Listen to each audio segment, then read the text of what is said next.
어찌 그러한 일이 있을 수 있나이까? 너는 이스라엘의 선생으로서 이러한 것들을 알지 못하느냐? 진실로 진실로 내게 이르노니 우리는 아는 것을 말하고 본 것을 증언하노라. 그러나 너희가 우리의 증언을 받지 아니하는도다. 내가 땅의 일을 말하여도 너희가 믿지 아니하거든. 하물며 하늘의 일을 말하면 어떻게 믿겠느냐? 하늘에서 내려온 자 곧 인자 외에는 하늘에 올라간 자가 없느니라. 모세가 광야에서 뱀을 든 것 같이 인자도 들려야 하리니 이는 그를 믿는 자마다 영생을 얻게 하려 하심이니라. 하나님이 세상을 이처럼 사랑하사 독생자를 주셨으니 이는 그를 믿는 자마다 멸망하지 않고 영생을 얻게 하려 하심이라. 하나님이 그 아들을 세상에 보내신 것은 세상을 심판하려 하심이 아니요 그로 말미암아 세상이 구원을 받게 하려 하심이라. 사랑하는 성도 여러분, 안녕하세요. 우리 지난 한 달간 그리고 어제까지 우리가 전도 작정하면서 한 달 살기, 그리고 작정자들을 위한 특별 새벽 기도회, 그리고 어제 우리 지난 주일 우리 새생명 축제까지 우리가 함께 생명을 전하는 일에 동참하고 귀한 열매들이 맺혀진 시간이 되었음에 감사드립니다. 근데 왜 끝이 아니냐고요? 우리 이제 다가오는 한 주간 우리가 이 시간들을 마무리하면서 전도의 열매와 소망, 그리고 전도하는 자들에게 주시는 하나님의 축복과 은혜에 대해서 우리가 마무리로 함께 좀 나눠봤으면 좋겠습니다. 여러분, 전도는요 한 번 행사로 끝나는 게 아니잖아요. 앞으로도 매주일의 예배가 사실은 새생명 축제가 되는 거고, 우리의 일상의 믿는 삶이 바로 전도의 삶이 되기를 소망합니다. 마침 여러분들에게 나눠드린 이 책자에 한 주간의 분량이 더 남아 있거든요. 그리고 그 분량의 챕터가 바로 전도의 열매와 소망에 대한 이야기여서 우리들 이 전도의 모든 행사들을 마무리하면서 또 좋은 의미들을 나눌 수 있을 것 같습니다. 그래서 이번 한 주간 우리가 그 여운을 가지고 마지막 이 전도의 열매와 소망의 카테고리를 함께 좀 나누면서 이 모든 전도의 여정들을 올해 잘 마무리했으면 좋겠습니다. 오늘은 21번째 시간이고요. 11월 17일입니다. 물론 이제 거기에는 11월 10일이라고 되어 있겠지만, 자, 오늘의 주제는 우리 이번 주간 우리 마지막으로 함께 나눌 카테고리는 전도의 열매와 소망이라고 하는 카테고리이고요. 오늘의 주제는 새 생명이라는 주제입니다. 오늘 본문 요한복음 3장의 상반부는 구원에 관하여 우리에게 많은 것들을 생각하게 해줍니다. 예수님께서 공생애를 시작하시고 난 이후에 제자들을 부르시고 첫 번째 표적으로 물로 포도주를 만드시는 그 기적들로 제자들에게 믿음을 주십니다. 그리고 바로 이어 성전을 정화하시면서 예수님께서 하시려는 사역의 방향을 바로 잡으시죠. 그리고 오늘 본문으로 이어지는데 이 모든 일들을 뒤에서 묵묵히 지켜보던 유대인 지도자이자 바리새인, 그렇죠? 바리새인이었던 한 사람이 있었습니다. 그 사람의 이름이 그 유명한 니고데모였다는 거예요. 참고로 이 니고데모는 요한복음에만 등장합니다.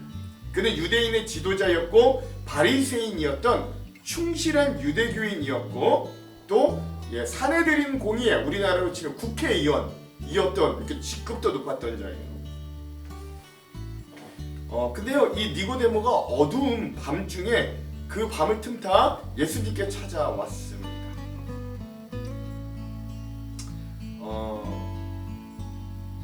그는 그동안의 예수님의 사역의 위대함을 깨닫고 보다 완전한 가르침을 받기 위해 예수님을 찾아오고 대화를 이어가는 장면이 바로 오늘의 본문이고, 이 니고데모가 처음으로 성경에 등장했던 장면이고요. 니고데모가 요한복음의 두 번째로 등장하는 장면이 7장에 있는데, 예수님의 육신의 형제들도 예수님을 믿지 않고 유대인들이 예수님을 체포하려고 했을 때 예수님을 변호해줬던 사람이 또 이 니고데모이기도 한 거예요. 근데 오늘 우리가 이렇게 이 말씀의 주인공 중에 한 명이 이 니고데모에게 집중할 필요가 있는 이유는 그가 구원에 대해서 관심하는 이, 즉 찾는 이였기 때문에 그래요. 니고데모는 밤중에 예수님을 찾아온 이유가 있었습니다. 그건 성전을 엎어버린 예수님께서 이미 유대인들의 대척점이 되어 그들의 표적이 되어 이목이 집중되어 있기 때문에 그들의 시선을 피해 밤중에 온 것이기도 하였고, 또 근데 또 하나의 이유는 보통 이 당시 학자나 랍비들이 밤중에 연구하거나 토론하는 걸 즐겨했기 때문에 그런 의미에서 그는 참된 구원에 대하여 예수님과 심도 깊은 논의를 하기 위해 밤에 찾아온 것이기도 한 거죠. 이 밤에 그가 찾아왔다는 이유 때문에 많은 성서학자들과 사람들이 니고데모의 어떤 비겁성에 대해서 이야기하기도 합니다만, 그러나 저는 정반대의 생각을 가지고 있습니다. 저는 밤중에라도 찾아가는 이 니고데모의 관심과 적극성을 오히려 높게 삽니다. 우리가 그 정도라도 했으면 좋겠다. 구원에 대해 그 정도라도 관심 가지고 있었으면 좋겠다라는 마음이 있는 거죠. 오늘 이 니고데모의 관심에 우리가 좀 집중하기를 소망합니다. 오늘 우리는 니고데모와 같이 구원과 믿음에 관심하는가 또는 집중하는가, 그걸 알고 싶고 그걸 소유하고 싶고 구원을 갈망하는가, 우리를 좀 되돌아보아야 하는 것입니다. 비록 밤중에 그가 예수님을 찾아왔으나 예수님은 그가 밤중에 비겁하게 왔다고 꾸짖지 않으셨고 돌아가 낮에 다시 오라 라고 되돌려보내지 않았습니다. 그리고 그를 따뜻하게 맞아주시고 함께 대해주신 예수님의 모습을 기억할 수 있어야 돼요. 그리고 오늘 우리도 이런 믿음과 구원에 집중하고 관심하는 이 니고데모와 같은 신앙인들이 되기를 간절히 소망합니다. 그렇게 니고데모와 함께 영생과 구원에 대해 깊이 토론을 하던 그에게 예수님은 드디어 성경의 가장 핵심 요약본이라고 할 수 있는 오늘의 본문 요한복음 3장 16절의 말씀을 내어주시는 거예요. 오늘 본문인 요한복음 3장 16절의 말씀은 이 성경 전체의 중심이고 복음의 핵심을 담은 가장 중요한 구절 중에 하나이잖아요. 잘 알듯이 하나님이 어떤 분인지, 우리가 왜 구원을 받아야 하는지, 구원을 받은 사람은 어떻게 살아가야 하는지가 그 안에 전부 들어가 있습니다. 우리 다 같이 이 말씀을 읽든가 암송해보든가 한번 해볼까요? 시작! 하나님이 세상을 이처럼 사랑하사 독생자를 주셨으니 이는 그를 믿는 자마다 멸망하지 않고 영생을 얻게 하려 하심이라. 아멘. 그렇죠. 여러분, 이 짧은 한 구절 안에 거듭난다는 것입니다. 물과 성령이 가리키는 건 무엇인가? 구원을 얻는 유일한 길은 무엇인가? 이게 바로 나타나 있잖아요. 그게 뭐예요? 그건 바로 하나님이 세상에 보내신 독생자, 즉 예수 그리스도를 믿고 받아들이는 거라고 분명하게 말하고 있는 거예요. 그래서 우리가 사랑하고 암송하는 이 요한복음 16절 말씀이 이렇게 우리에게 주어지게 된 것이지요. 앞에도 말씀드렸지만 이 말씀이 얼마나 중요하냐면, 여러분이 성경 전체를 탄약 다르지 이렇게 다려서 엑기스가 나온다면 요한복음 3장 16절이 나온다고 할 정도이잖아요. 그만큼 이 말씀은 우리 기독교 신앙의 진수를 담고 있는 말씀이자 우리 구원의 핵심 가치를 정확하게 이야기해주고 있습니다. 즉 율법이 요구하는 걸 다 지키지 못해도, 오늘 우리가 잘 나가지 못하고 세상적으로 뛰어나지 못해도, 심지어 우리가 깊은 죄 중에 때론 거한다고 할지라도 예수 그리스도를 받아들이고 믿는 사람은 멸망하지 않고 영생을 얻게 된다는 이 놀라운 은혜를 기억할 수 있는 저와 여러분이 되시길 먼저 주님의 이름으로 축원드립니다. 세상을 구원하기 위한 하나님의 이처럼의 사랑, 죽어가는 영혼들을 살리기 위해 하나밖에 없는 아들을 주시는 상상도 못할 하나님의 크신 은혜와 희생이 결국 우리들을 멸망에서 생명으로, 심판에서 구원으로 거듭나게 하시는 거예요. 그러므로 하나님의 사랑은 이런 큰 대가를 지닌 아픈 사랑임을 또한 기억할 수 있는 거죠.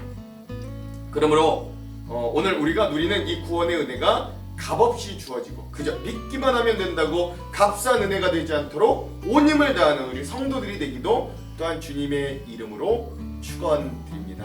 이게 오늘 이 본문에 대한 우리 배경 말씀이에요. 자, 그럼 이런 본문을 통해 우리가 전도의 열매와 소망을 살펴보자면 크게 두 가지 은혜를 나눌 수 있는데, 먼저 첫 번째는 뭐냐면 진정한 구원은 죄로부터의 해방보다 더 큰 것이라는 메시지입니다.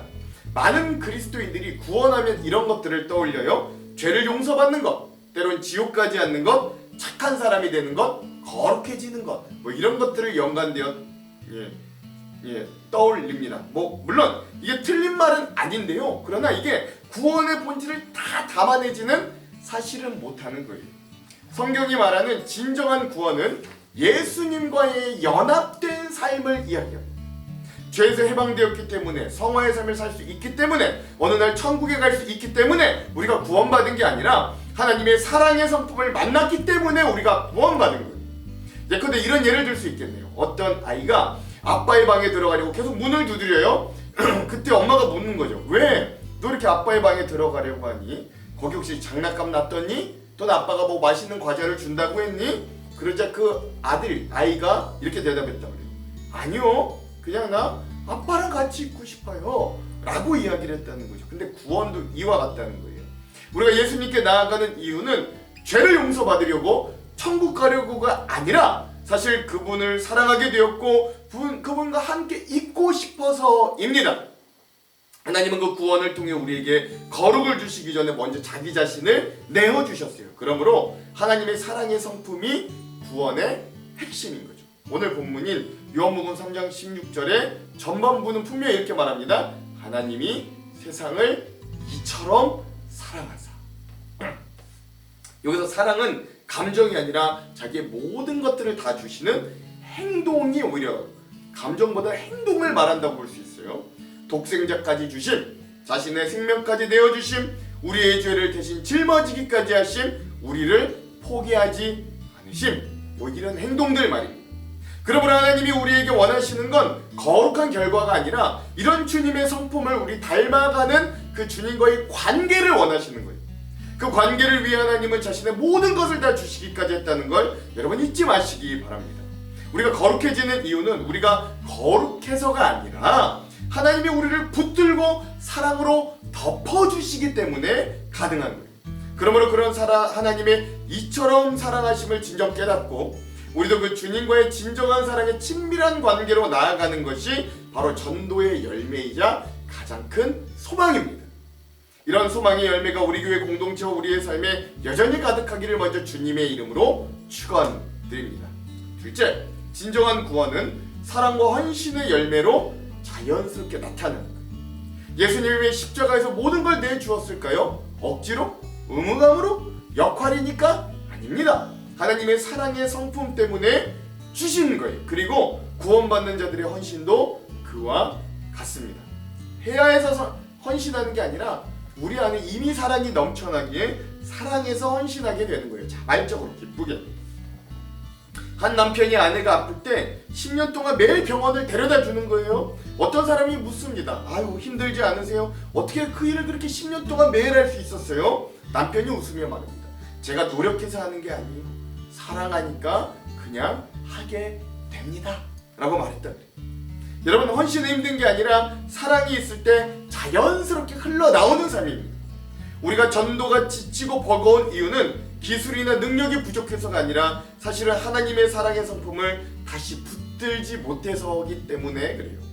그러므로 오늘 우리가 복음을 전하고 복음을 받아들였다면 이제는 사랑을 의식하는 신앙에서 하나님만, 사람을 의식하는 신앙에서 하나님만을 바라보는 신앙으로 나아갈 수 있어야 됩니다. 이게 진짜 헌신입니다. 하나님의 성품에 접촉할 때 비로소 우리도 자신을 온전히 내어놓게 되는 거죠. 주님께서 자기를 온전히 드리면 우리가 다른 사람에게 주님께 우리의 자신을 온전히 드리면 우리가 다른 사람에게 어떻게 비춰질지에 대해서 전혀 신경 쓰지 않게 됩니다. 그 이유는 우리의 삶이 주님께만 완전히 사로잡힌 바 되었기 때문에 그렇죠. 하나님의 일을 한다고 고백하면서도 사람들의 평판이 우리의 사역을 좌지우지할 때가 많습니다. 그러나 하나님만을 바라볼 때 우리의 헌신은 자유로워져요. 사람을 바라본다면 자유가 사라져요. 그러나 하나님을 바라볼 때 사역 자체에 의미와 기쁨이 넘치게 되는 거죠. 자, 마무리 종합하자면 우리가 전도하는 이유는 그래서 사랑 때문입니다. 의무가 아니에요. 그리고 그 하나님의 사랑이 자연스럽게 우리를 변화시키고 우리가 하나님과의 친밀한 관계로 나아가게 하기 위함입니다. 그러므로 전도는 직업이 아니고 의무가 아니고 과제도 아닙니다. 전도는 사랑이 흘러가는 통로입니다. 구원을 받았기 때문에, 하나님의 사랑을 맛보았기 때문에, 하나님의 생명을 경험했기 때문에 우리도 누군가에게 그 사랑을 전하고 싶어지는 거예요. 하나님은 그러므로 여전히 우리들에게도 이렇게 요청하는 거죠. 내가 너희를 이처럼 사랑했다. 그러니 너희도 그 사랑을 다른 사람들에게 전해주길 바란다. 이런 주님의 무한하고 큰 사랑을 여전히 누리고 그 사랑 안에서 인생의 참된 의미와 가치를 발견하는 복된 삶이 되기를 주님의 이름으로 축원드립니다. 기도할게요. 사랑의 하나님, 오늘 말씀을 통해 하나님께서 우리를 얼마나 깊이 그리고 완전히 사랑하셨는지 다시 깨닫게 하심을 감사합니다. 하나님, 우리에게 주신 구원이 단순히 우리를 죄에서 벗어나게 하는 것이 아니라 우리에게 자신의 모든 것을 내어주시는 하나님의 성품을 만나게 하시고 관계하게 하시는 은혜임을 고백합니다. 하나님, 오늘 우리도 전도하는 이유가, 이 믿음의 삶을 사는 이유가, 기도하고 말씀 가운데 서는 이유가 부담과 의무 때문이 아니라 하나님으로부터 받은 이 놀라운 사랑 때문에 누림을 알게 하여 주시옵소서. 주님, 우리가 헌신할 때 억지로 하지 않게 하시고 사랑 때문에 자연스럽게 기쁨으로 열정적으로 헌신할 수 있도록 인도하여 주시옵소서. 오늘 이 말씀처럼 우리도 세상을 사랑하며 주님의 사랑을 닮아 누군가의 어둠에서 빛으로, 누군가의 절망에서 소망으로 인도하는 자들 되도록 역사하여 주시옵소서. 그렇게 하실 주님 기대하며 예수님 이름으로 기도합니다. 아멘. 오늘은 이 영상 이후에 다윗의 장막에 하나님께서 세상을 사랑하사, 우리 이 찬양을 듣고 영상을 마무리하도록 하겠습니다. 여러분, 이 핸드북 가지고 계시다면 그 남은 부분도 함께 좀 묵상을 하면서 이 영상을 함께하면 좋겠습니다. 뭐 그냥 공유는 못하더라도요. 그럼 사랑하는 성도 여러분, 오늘도 사랑을 전하고 열매를 맺는 행복한 하루 되세요. 사랑하고 축복합니다. 화이팅!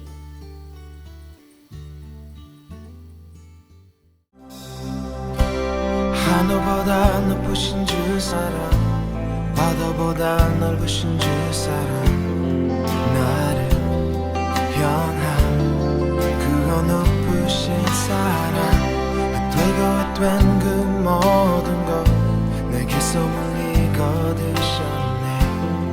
나의 수지 찬양되었네. 하늘보다 높으신 주 사랑, 바다보다 넓으신 주 사랑, 나를 향한 그거 높으신 사랑, 되고 된 그 모든 것 내게서 멀리 거두셨네. 나의 수지 찬양되었네.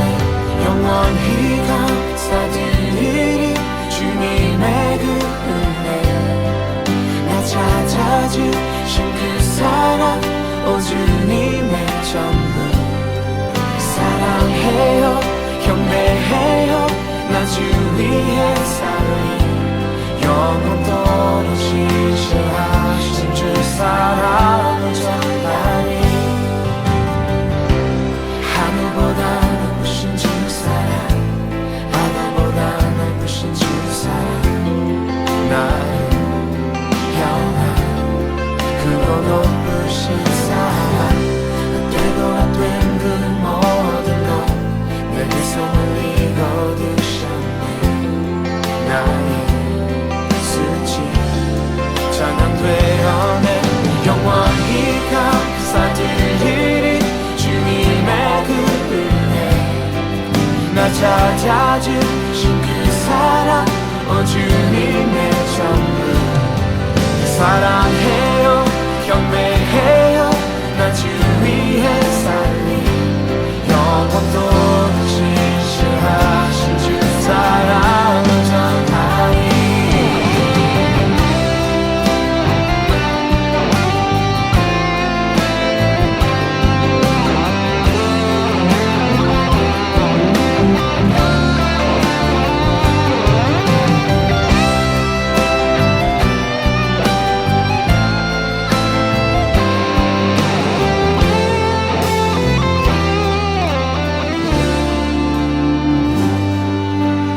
하나님께 하나님께서 세상을 사랑하사 독생자를 주셨으니 믿는 자는 영생을 얻으리. 하나님께서 세상을 사랑하사 독생자를 주셨으니 믿는 자는 영생을 얻으리. 하나님께서 세상을 사랑하사 독생자를 주셨으니 믿는 자는 영생을 얻으리. 하나님께서 세상을 사랑하사 독생자를 주셨으니 믿는 자는 영생